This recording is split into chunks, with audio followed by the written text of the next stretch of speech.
Juliana Cobian. A Juliana la enterramos hace 7 años. Están perdiendo el tiempo. Cuando abran el ataúd, se aclararán las cosas.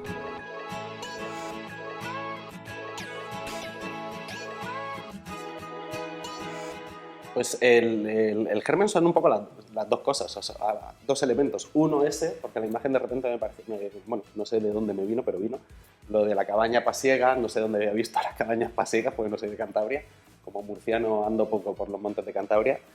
Pero bueno, de repente esa cabaña que me parecía como súper misteriosa y súper sugerente, y la idea de que de repente alguien entra, encuentra a alguien muerto recientemente y resulta que esa persona la han enterrado hace 7 años. Entonces, efectivamente, esos punts que uno necesita en una serie para entrar pronto en lo que quieres contar y todo eso, me parecía muy importante. Y luego, por otro lado, la relación de Sandra y Tello, de Georgina y Carla, que era algo en lo que me apetecía mucho meterme.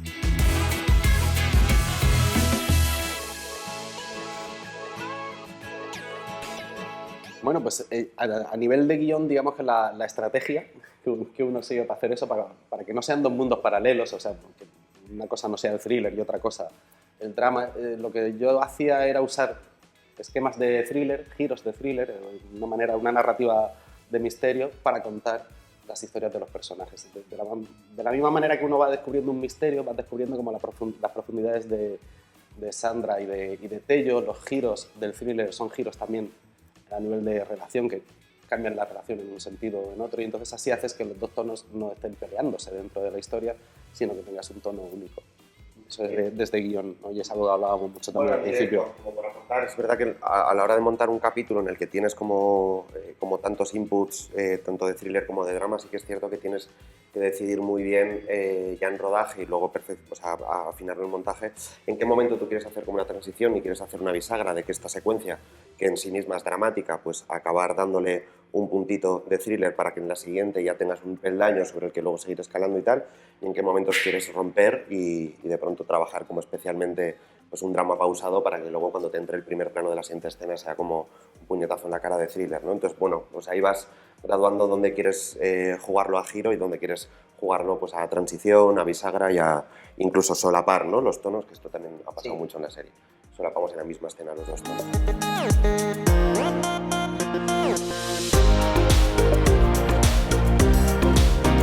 Pues a ver, yo una de las cosas algo que me enamoró, soy como muy de contar el cuentito, ¿no? De pensar lo que se dice el tagline, pero un poquito más desarrollado, ¿no? De qué va esta serie, y yo creo que Segunda Muerte tiene una premisa que es brutal y es apabullante, que es una chica entra en una cabaña en medio de los valles pasiegos y se encuentra un cadáver de una mujer recién muerta, pero resulta que esa mujer ya la habían enterrado hace 7 años, ¿no? Es como algo que te pega un puñetazo en la cara, que dices, ¿qué es esto? ¿Qué puede ser? Y yo, vamos, desde que entiendo esa escena ya estoy dentrísimo, ¿no? Entonces, ahí hay como un enganche de que a mí soy efectista en ese sentido. Creo que en las premisas, cómo generar algo original desde un género tan trabajado como es el thriller, sí, es muy difícil, y creo que esto tenía como un elemento que es como muy especial, ¿no? O sea, es muy, muy, muy especial. Y luego lo que hablamos del tono, el cómo cabalga entre el drama y el thriller, y ninguno pisa al otro y ninguno desmerece el otro, y hay que tejer muy fino, ¿no? Para que no se te devore ni el drama ni se te devore el thriller. Sí, a mí aparte de ese high concept que contaba Alex, que claro, ya cuando lo lees dices, a ver cómo salimos de aquí. Porque claro, lo fácil es decir, vale, sí, esta es la situación, pero luego hay que desarrollarla. Y aquí yo creo que Agustín ha generado unos personajes que al final, desde mi punto de vista, no importa tanto la resolución, sino el viaje que has hecho con ellos. Al final, desde mi punto de vista, no importa tanto ese high concept, porque has hecho un viaje con unos personajes que te atrapan y que están llenos de zonas grises y que te permiten manejar un montón de matices. Además, por el camino van saliendo otras historias y otras historias, como si sacaras conejos de la chistera, que a mí personalmente me atraparon.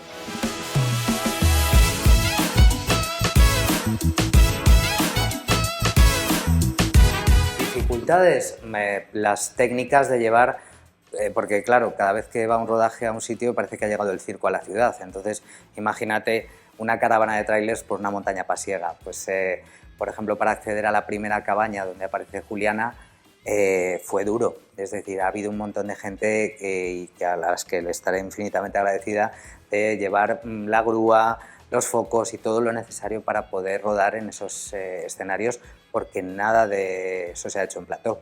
Es decir, todo se ha rodado en interior natural con la complejidad que eso tiene. A nivel, bueno, Alex te podrá contar muchas más cosas porque a él le tocaron unas jornaditas buenas, pero sí, claro, la complicación técnica, lo que pasa es que merece la pena. El llegar a las 5 de la mañana a un sitio que no ves nada y de repente empezar a amanecer y ver un mar de nubes y las estrellas y algo que no sé, ni siquiera un turista que vaya normalmente no se levanta a las 4 de la mañana para llegar a las 5 a una montaña. Entonces a veces eso es un privilegio en nuestro oficio.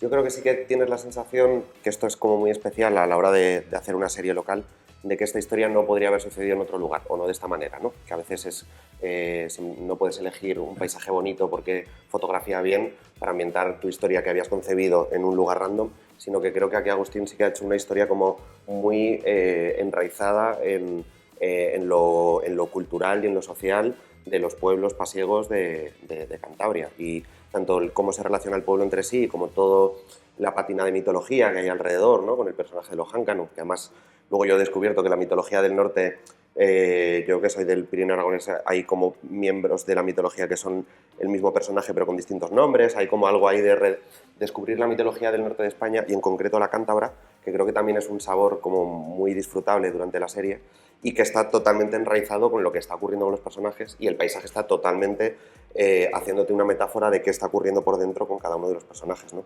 Esto que siempre tenemos en cuenta los directores de ¿dónde colocar la cámara? Pues estoy pensando en qué sucede por dentro del personaje que estoy fotografiando para así decidir si estoy aquí, aquí o aquí, ¿no? Pues esto en lo macro ocurre con la propia localización de Liérganes y los pueblos de alrededor.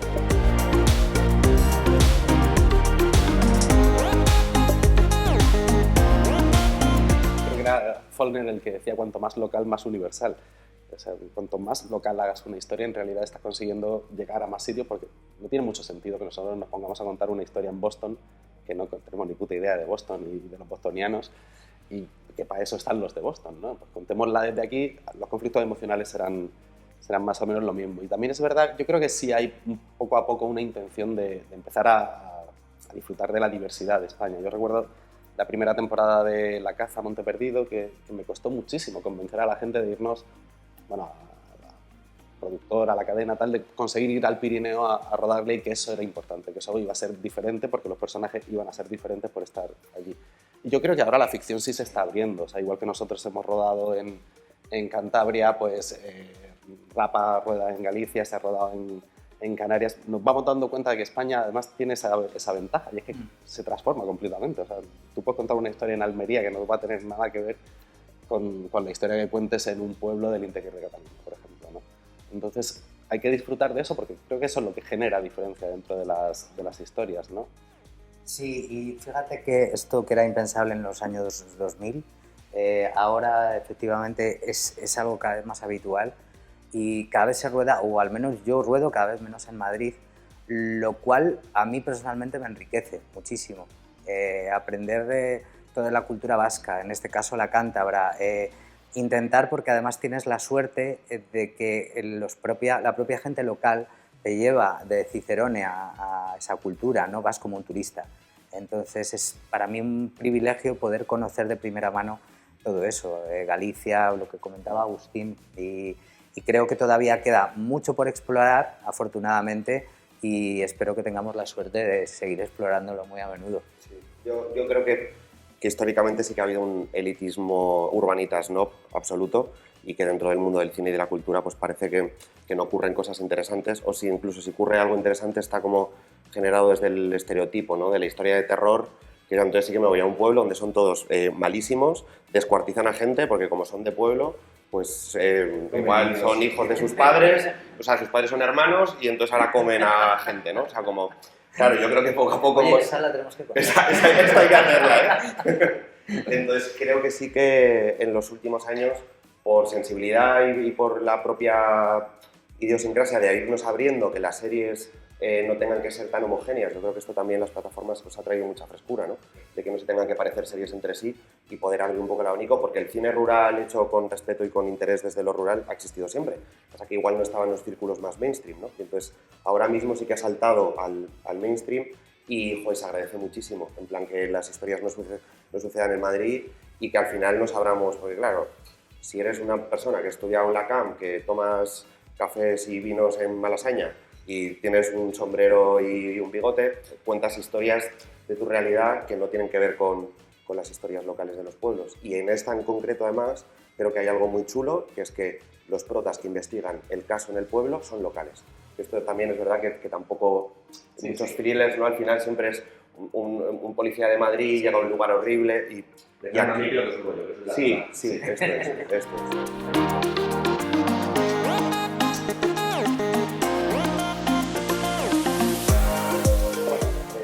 Creo que tiene unos personajes que no tienen otras series, que tiene un espacio para unos personajes que no tienen otras y que al final Segunda Muerte es una historia de misterio, pero también es la historia de un abrazo entre un padre y una hija. Pues para mí las zonas grises de los personajes, que no hay ninguno blanco ni negro, todo el mundo aquí tiene algo, como en la vida real. Yo es que recogería un poco lo de Agustín, pero te lo definiría como arrancas una serie pensando que quieres ver cómo se resuelve el caso y lo que quieres ver es cómo un padre y una hija se dan un abrazo.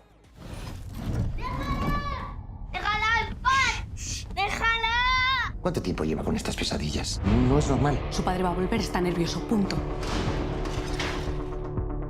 Nosotros, los guardias, no funcionamos con la fe. No, estas son las pruebas.